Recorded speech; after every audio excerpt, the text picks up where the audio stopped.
Hello and welcome to Talking Tullahoma, a weekly podcast recapping the week's news, talking to the newsmakers, and looking ahead to upcoming events.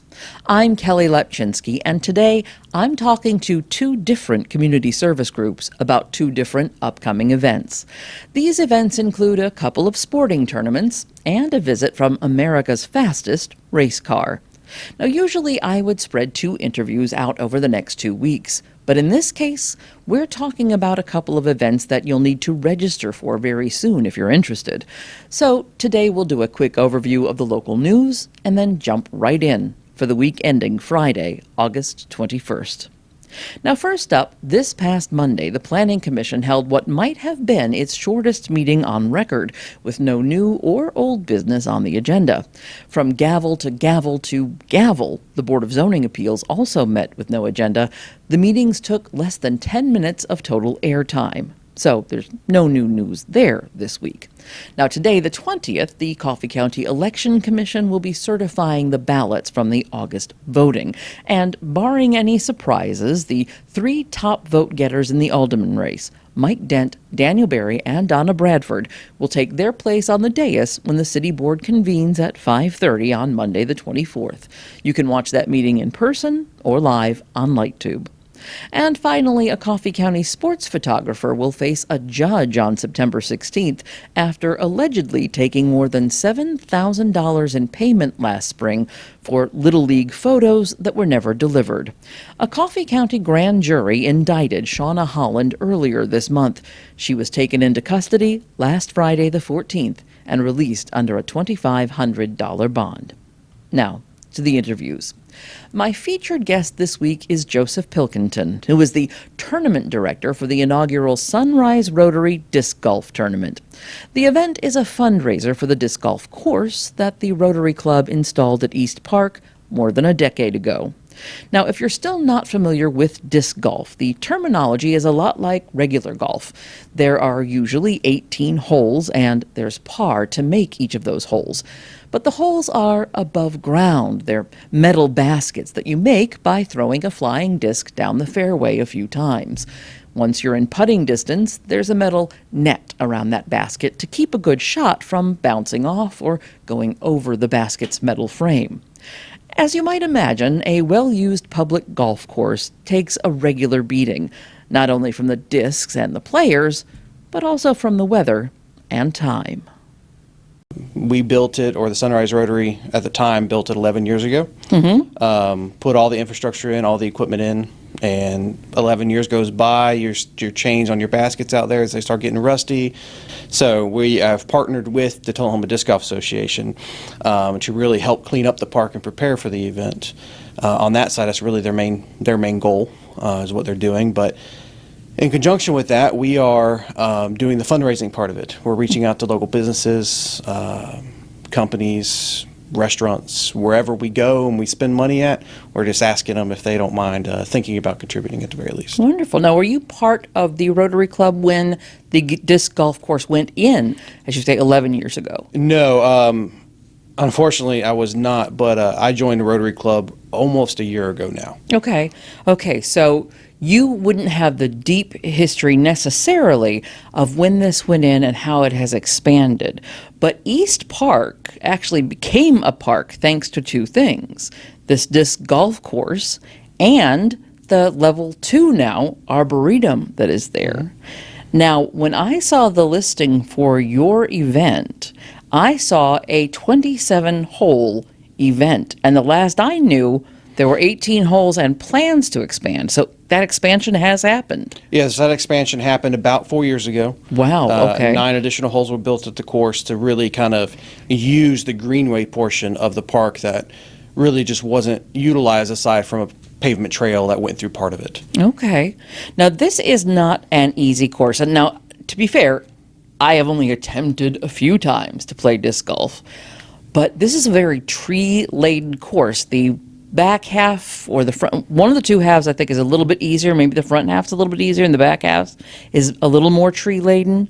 Is that true? Yeah, so the first 9 holes on the course are covered in trees. Okay. But the distances are relatively short. So if you're able to throw consistently, throw down a straight line, or a straight curve or whatever, if you're able to stay within the fairway, you don't have to have a lot of distance. It's more control. The second 9 really opens up and you have a lot of longer fairways, and you still have some wooded holes, but all of your non-wooded par 4 longer holes are on that second 9. And then the third 9, the new 9, right, is back in the woods. Aside from one hole, every other hole is in the woods. So I would say it's the most challenging part of the course is the new additions, because they are longer holes and they're wooded. So they just require more consistency. When you say the money's raised for this help to sort of refurbish the course, I have been there for I think it was just the second 9 recently. And I know you've got metal baskets that are out in the weather for more than a decade. Time comes, that's got to be done. Is it just the baskets that are the target of this? Do the concrete pads need anything? Are they coming up later, or a map of the course? Are there phases to this, or is this baskets only? So there are phases to this. This is year 1. We plan for this to be a continual every year tournament. Okay. With the plan also of it eventually turning into maybe a rated event. So that would be a true PDGA, which is the Disc Golf Association version of the PGA, the golf. Right. We have our own association according to that, but the plan is to eventually make this a rated round or a true round that would have a payout to players. But the goal right now is the first year is to replace the baskets, or as many of them as we can. The second year is to replace the rest of the baskets, as well as start doing the revitalization of new tee signs, new concrete pads where they're needed. All of the kind of the more things you don't think about until you're actually playing the course. Obviously, you think about the big equipment. Yeah. But the big equipment alone is $300 a basket is what it's going to cost us to do. Yeah. Which I guess, since we're talking money right there, let's talk about that. What is the entry fee to play?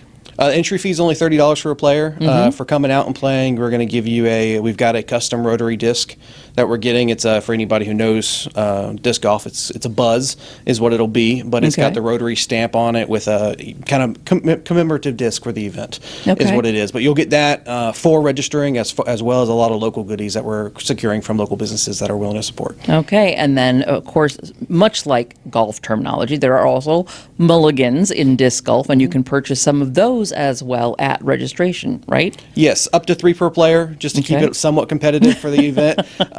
But yes, up to 3 per player. We're charging $5 a piece.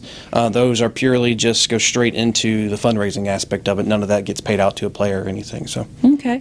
Now, my understanding, particularly with the Arboretum there, is that East Park is one of the many parks that Tullahoma Parks and Recreation maintains from the woods and grounds sort of aspect. But clearly, the fact that it's the Rotary Club raising the money to get these infrastructure updates, where does the responsibility lie? Where does it fall where you guys need to have these annual events? You're building them up now because you're starting to see this maintenance has to happen, and it's not all parks. Yeah. So Park and Rec, they're great people. They don't necessarily have the staff to handle everything, though. Yeah. So they handle all the mowing of the grounds. They handle all the big brush pickup of the grounds.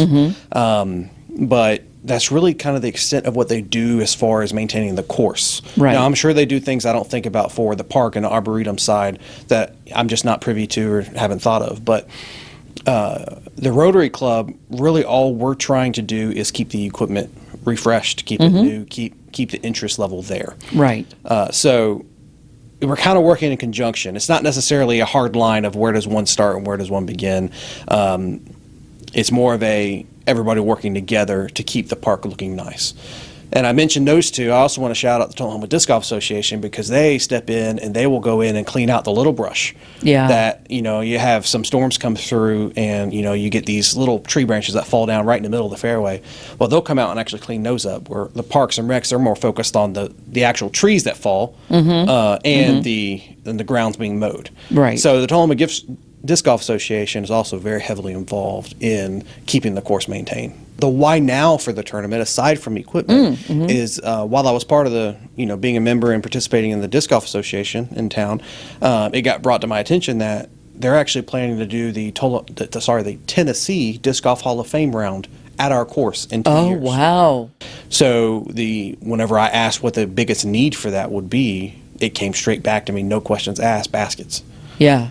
which is the biggest expense. Yeah. So we naturally, that's why we're focused on baskets right now. Right. Is that's the biggest need of our association that Rotary can assist with by sponsoring this event and putting it on for the community and for the course, so that we can have a state and nationally recognized event at our course. So why were they looking at us in the first place? They said, we want to come in 2 years, and you said, what do you need? What made them look at your course to start with? Well, the president of our association, our disc golf association, is Jeff Casalina, and he's actually was a member or a member of the board, I guess, of the Tennessee Disc Golf Hall of Fame. So he has those connections to bring an event like that to Tullahoma. Nice. So it's really his passion for the sport is what's bringing that here. That is great. That is great. So now, as a person, as I said, I've got limited experience. I've tried a handful of times in my life to play. And when I stand on the concrete tee, the tree is kind of an obstacle. It's kind of meant to be part of your challenge. And you can't see the basket. What is the skill set there? Are there maps on the course? Is there a map at the parking lot? Is there a map for this event that would be handed out if it's not in one of those other two places? How do you know what you're throwing at? So whenever the course was built, it did have nice T signs on every hole that would give you a general overview of what the layout was, whether you were throwing it to the left, to the right. So you would know generally where you're throwing it. But if it's the first time on the course, my recommendation, or if you're not familiar enough with it, is just walk it out. Before you throw it, go and look at where you're throwing. But if you've played disc golf for a while, you're going to know that there's actually an app that we all use. It's called UDisc.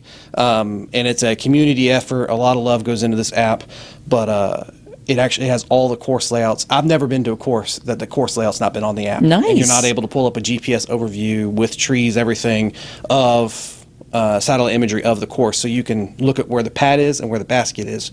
And so you don't have to walk it out. You know whether you're throwing left or right, and it gives you footage there, the par, it gives you everything. If you've got registrars coming because they're disc golf fans, that's one thing. If you've got people who are registering because they want to help your Rotary Club, they might not know about that app, but you do need to register. I believe it's a free account, is it not? Yes. Okay. Yep.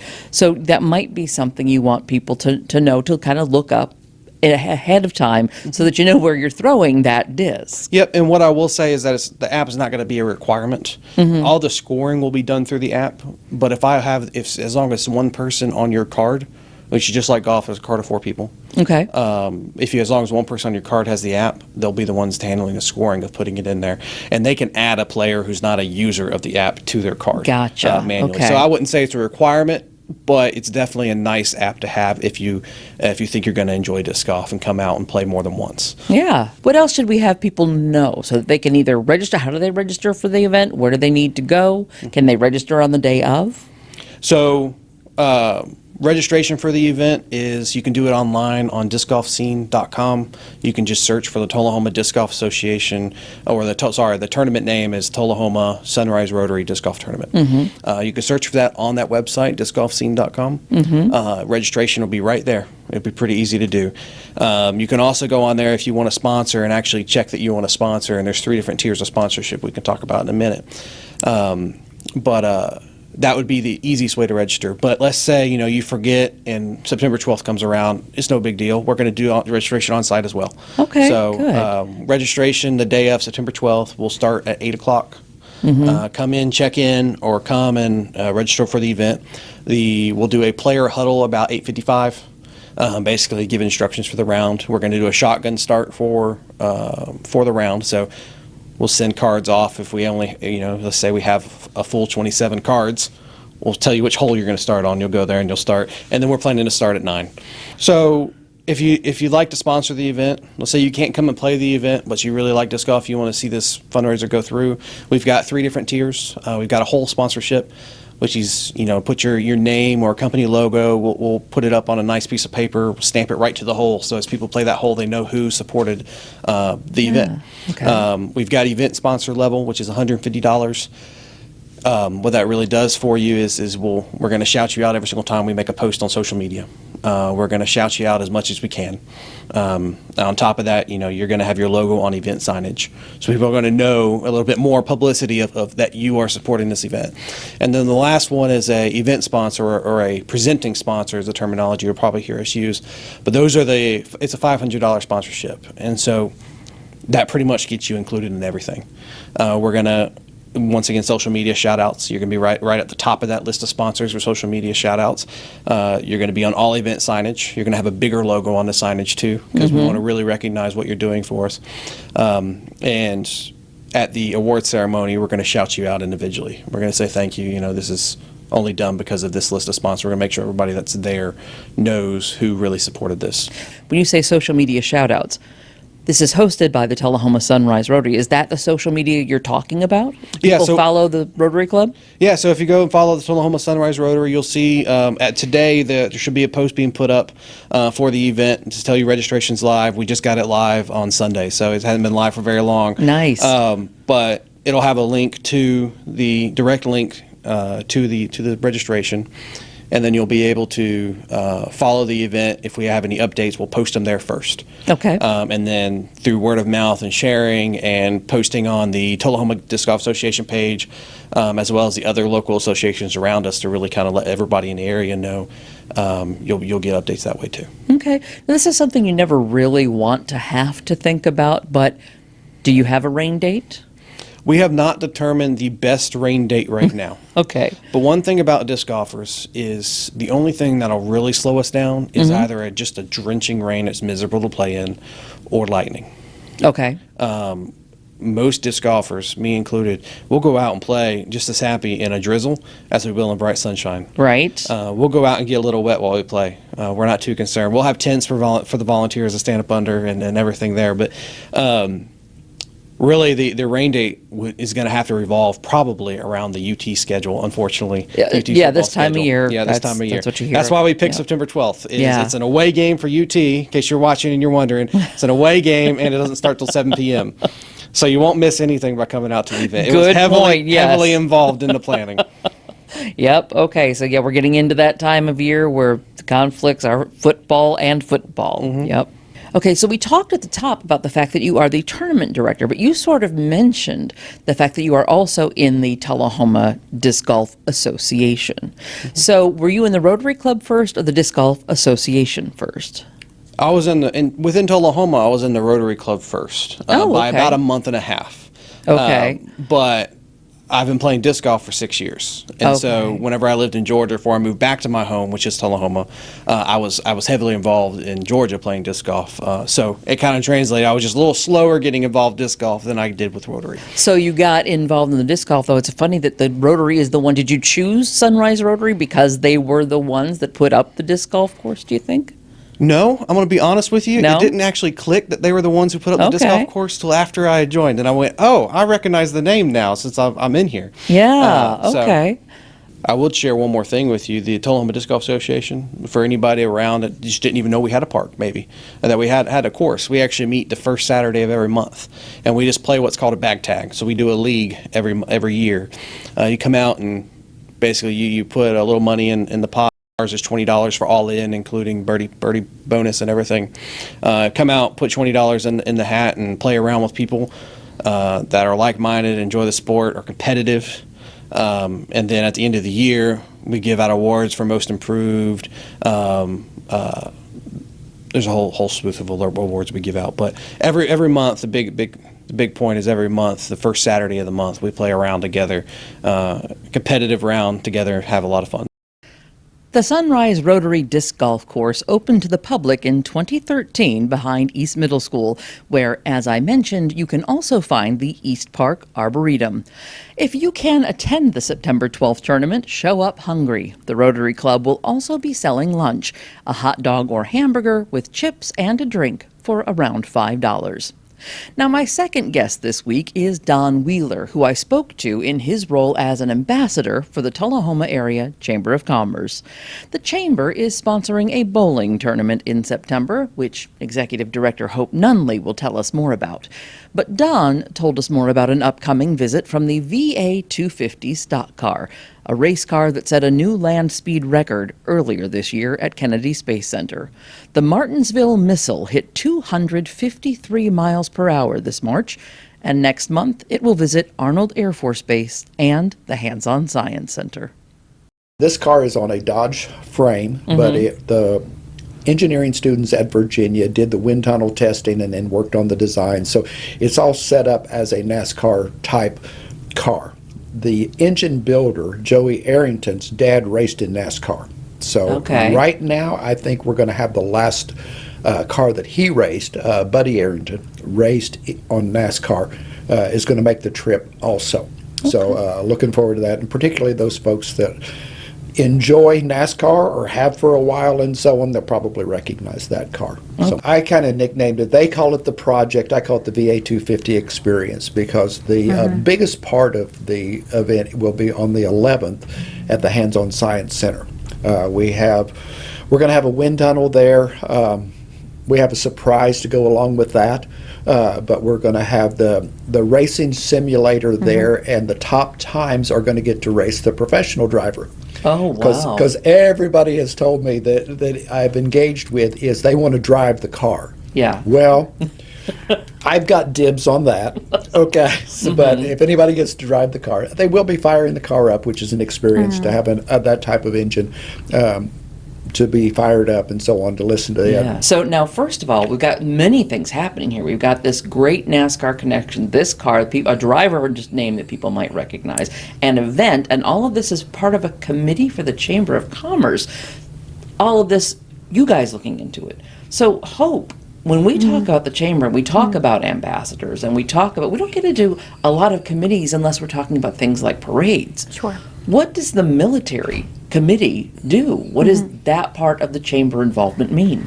Well, as we all know, Arnold Air Force Base is a huge asset in this community, and the economic impact, Beverly Lee, the co-chair of the committee, will be so proud for me to share, is $1.2 billion. And so obviously with that asset in our backyard, we want to be good partners. And so we have a lot of committee members that attend the Arnold Community Council meetings, and we're making investments into trips to Washington, D.C. to advocate for Arnold Air Force Base. I myself just completed a 2-year term as an honorary commander. Don is in the Civic Leadership Program, CLP, and so he is actively traveling around the country, visiting different bases, advocating for Arnold and its sister bases and all of the needs, and then bringing that information back, because I think for so long, that asset, you would drive up and down Wattendorf and not really know what was happening behind the gates. Right, yeah. And so the goal of all of these programs is to better inform the community about the important work that they're doing there, but also get them engaged in the community. So now we're seeing people in uniform attending our chamber coffees, and they're promoting their events and things that they have going on. We're organizing tours to invite people to go and tour Arnold. I mean, it really, every single tour, I've been on many tours at this point between Coffee County Leadership, the Honorary Commander Program, and then the tours that we are facilitating out there. Not one time have I left not learning at least something new. And so, you know, it really is a really fascinating facility and great work that they're doing there. And so the purpose of the Military Affairs Committee is to make sure that we are staying strongly connected, and again, just being a good community partner. Yeah. Well, I mean, there's a little bit of connecting the dots there. I mean, you said $1 billion of economic impact. Yes. Now, that is a direct tie to what your Chamber of Commerce is going to do, because guess what? All those people who work or live on the base or adjacent to the base, guess where they're shopping? Yes. Guess where they're eating when they come into town? So the businesses that the Chamber represents are going to benefit by and are part of that economic impact that the base represents. We also have an active survey in our Chamber Chat newsletter right now where we are trying to gather information from business owners.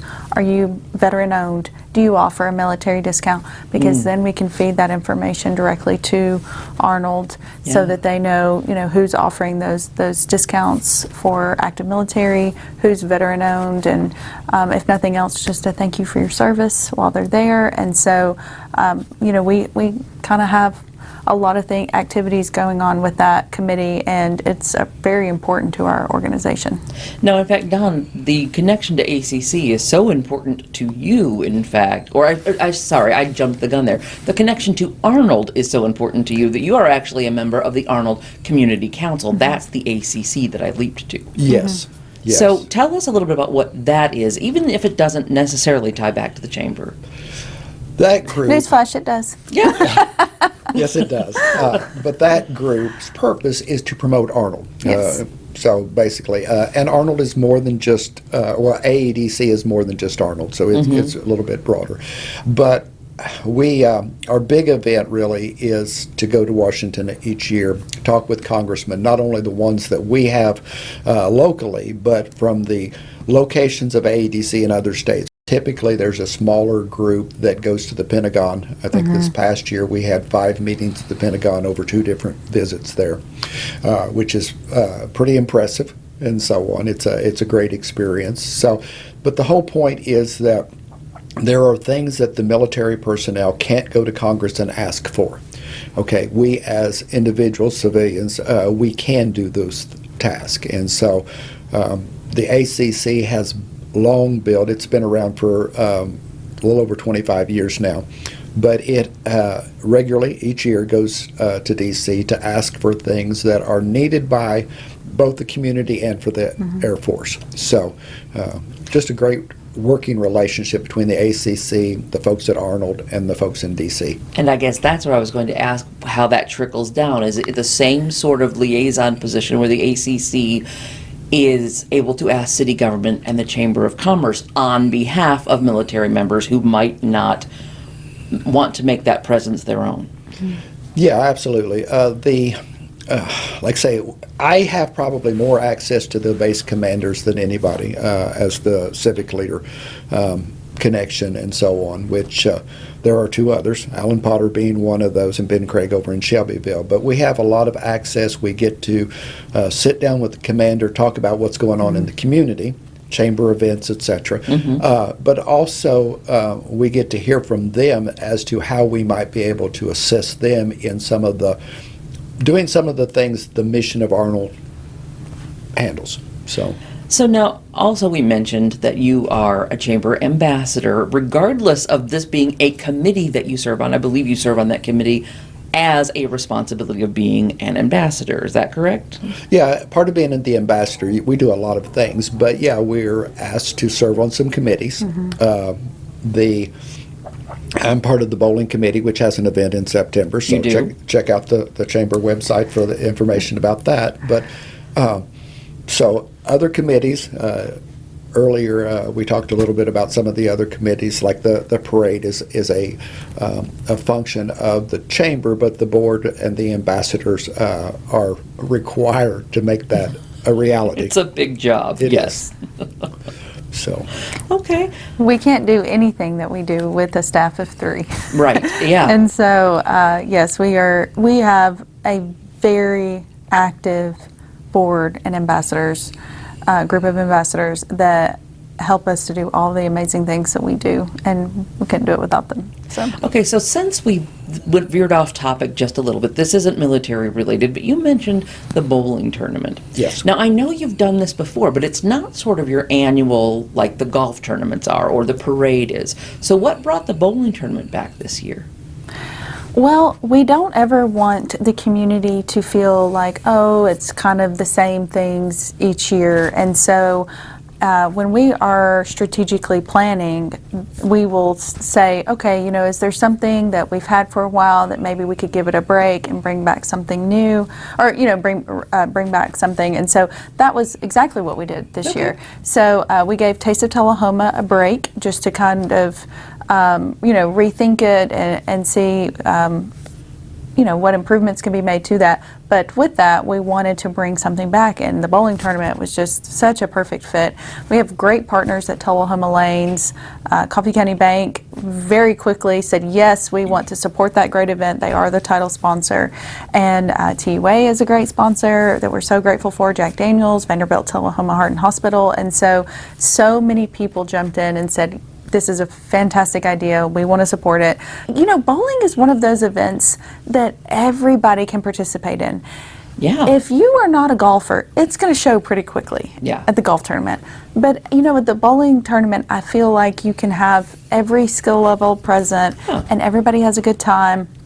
And so, and the food at the bowling alley, everybody loves their burgers. And so, with that $200 registration fee, you're getting 2 games of bowling, some great networking, some really good food. And so, we're just really looking forward to a really successful event and fun event. Now, that event is set for September 18th. Correct. And are registrations still ongoing, or have you filled up? Because 20 lanes can fill up pretty quickly with teams of 4. I think we just have a handful left. And so anybody who's considering registering, we definitely encourage them to get that registration in, because, again, it's something that everyone can do. It's not weather dependent. And so we're really excited about it.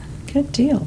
So what else would you like people to know today about either the stock car race or any other upcoming event? The professional driver has agreed to race for us and so on. We're going to be taking in a little donations for that. After we've covered the expenses of bringing this here, all the additional money will be going split between the Hands-On Science Center and the Gathering Place, which is a new nonprofit in the area. Very excited about that also. They were my guest on this podcast just last week, so good timing. Right. So, and honestly, they've been a great partner in working through this process. So Sean has been terrific in helping me out with that. But I call it the experience because we want the Hands-On Science Center portion of this to be the best possible experience for those kids that are interested in engineering or aviation or anything that's related to the STEM field, the things that STEM covers. What is the cost to take part in this experience? To come to the Gossick Leadership Center or to the Hands-On Science Center, there's no admission or anything like that. So you can be involved with a lot of these things. Like I say, there'll be a wind tunnel there. There'll be folks there to explain what that does and so on, how it was used. We'll have 4 engineers, students from Virginia talking about their work in the wind tunnel and how that impacted the design work that they did. We'll also have the engine builder. Joey will be here to talk all the nuts and bolts anybody wants to talk about. So he's been around engine building since he was a teenager and so on. So anybody that wants to know more about NASCAR engine, he's your guy. This car brings back what us older folks remember as the tail fin from some of the Chrysler Dodge stuff and so on to help with the downforce. So it's pretty cool. The car is red, white, and blue, so it looks like the American flag draped over it. So it's got a blue with white stars beginning, but then the red and white streaming across the back like a flag was laid over it. Yeah, nice. So it's a beautiful car. I think that everybody that will come out. And I do want to mention sponsorships just a little bit. Okay, we have sponsorship stuff available, but for our highest level of sponsorship, last week they agreed to put a decal of our top sponsors on the car so that when everybody has their picture made with the car, our local sponsors and so on, at that what we call the Martinsville package, will have their logo in everybody's pictures too. And I will say at this point, because this was not included in the package for me to be here talking about this, but B&H, the main contractor at the base, is one of our top sponsors, Martinsville package. Parakin from here in town, and Amentum, which has a presence here, but also they do a lot of wind tunnels for auto industry. So, but those are our top sponsors right now, but I'm still looking for some more that would like to have their logo on the car. If you'd like to find out more about the VA250 car project, just type in that exact phrase and put a .com after it. The VA250 Speed Festival is set for September 10th at the Gossick Leadership Center, and the Experience is set for the 11th at the Hands-On Science Center. For more information about the Chamber Bowling Tournament, call the Chamber at 455-5497. Now, with 2 interviews today, the Book Talk segment is taking the week off. And in the interest of time, I also won't mention those events again in the next segment, as we take a look at what else is happening. Join TUA and First Vision Bank in Fraser McEwen Park on the night before the first home game to meet the Tullahoma Wildcats football team and cheer them on. Our annual tailgate party starts at 3:30 on Thursday, August 27th, with free pizza, drinks, and T-shirts for the first 200 kids. The 4th annual Fit Beyond Color Run is set for Saturday, August 29th. The race begins promptly at 7:30 a.m., and race packets will be available Friday the 28th at Fit Beyond Therapy, or you can pick them up at 6 a.m. on the day of the race.